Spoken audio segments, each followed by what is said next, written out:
If one is generous towards oneself but frugal in blaming others, then resentment will be far away.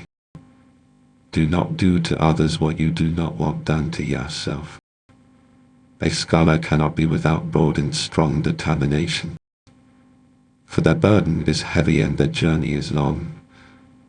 To regard benevolence as one's own responsibility, is it not heavy? Only after death does this responsibility end. Is it not long? Among any three people walking, I will find something to learn for sure. I will choose the good ones and follow them, and the bad ones and change them. Those who are fond of straightforward winters but dislike learning, their problem is stubbornness. Those who are fond of bravery but dislike learning, their problem is chaos. Those who are fond of firmness but dislike learning, their problem is madness.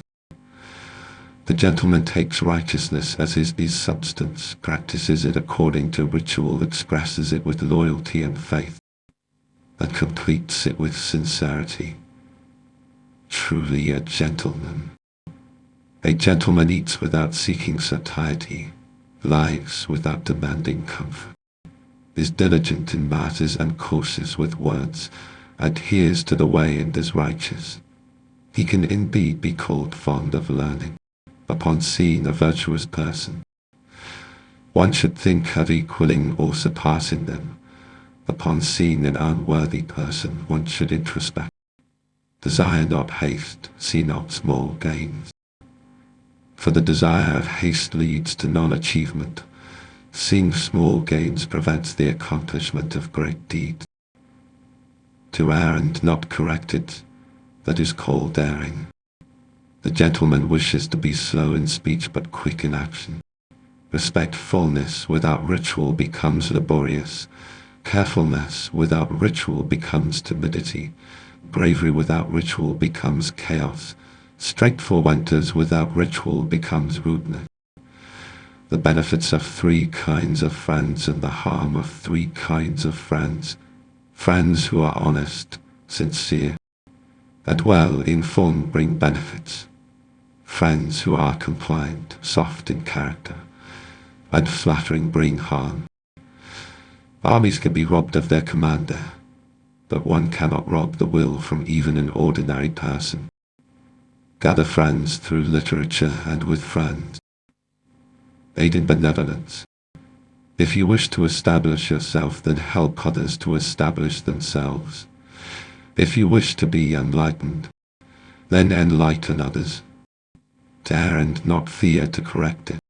To conduct oneself with dignity and to serve in the four quarters without dishonoring the monarch's commands can be called a scholar. A gentleman is respectful without fault, courteous to others, and regards all within the four seas as brothers, speaking with loyalty and faith. Acting with due diligence, even among barbarians, one will be respected. Without such loyalty and diligence, even in one's local community, will one's actions be justified. A gentleman ensures his words are worth saying and that what he says can be acted upon. Regarding his words, the gentleman has nothing to do rashly. In friendship, one should be trustworthy in what one says. Gather friends through literature, and with friends assist in benevolence. To speak before it's appropriate to do so is called impulsive. To refrain from speaking when it's appropriate is called secretive. To speak without seeing the person's expression is called blind. To be able to speak with someone but choosing not to is to lose the person. To speak with someone when it is not right to do so is to lose one's words. The wise lose neither people nor words. Without long-term considerations, there will inevitably be immediate worry. Confucius said,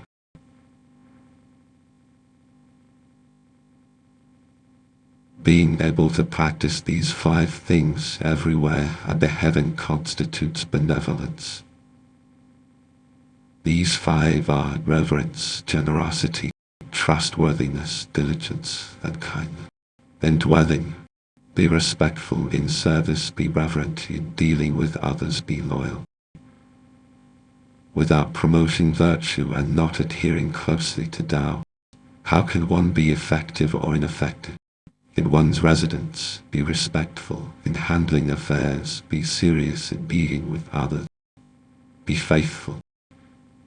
Learning without thought means waste. Thought without learning is perilous. Confucius said, reviewing the old and deciding the new makes a teacher. No one knows of their child's shortcomings, nor does anyone know whether their seedlings will grow to be full.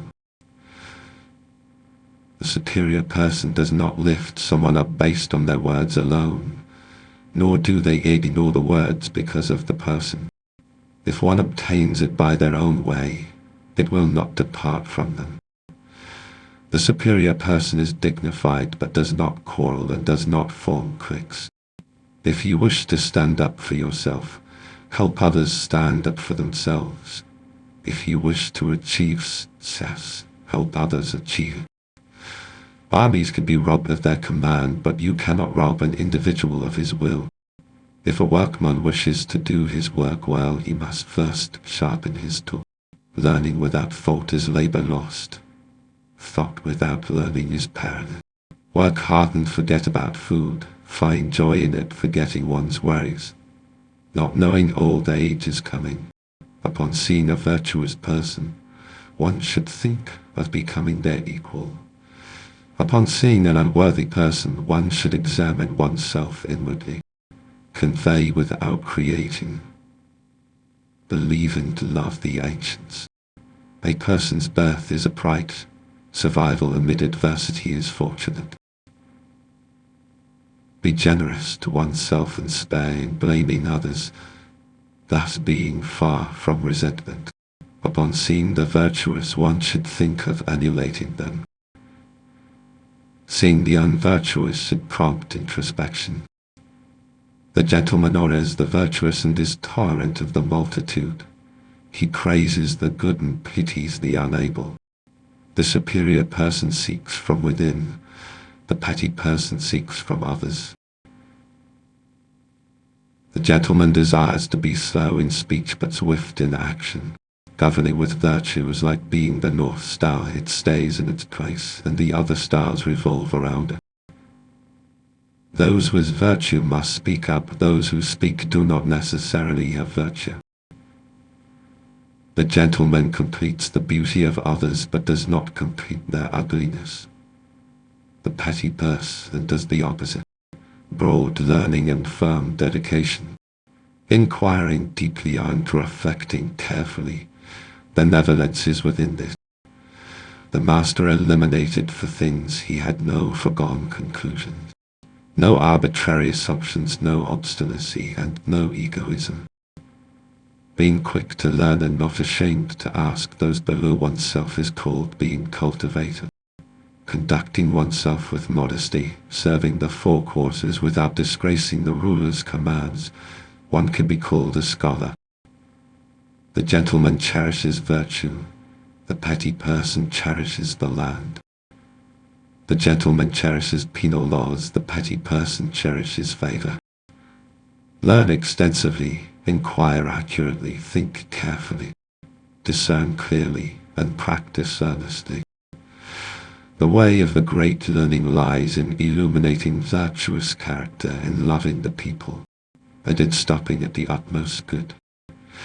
Without widespread promotion of virtue and a close adherence to the Tao, how can there be achievement or failure? Armies can seize the command, but one's will cannot be taken from even an ordinary person. The master instructs without getting irritated and draws me to culture and ritual with gentleness.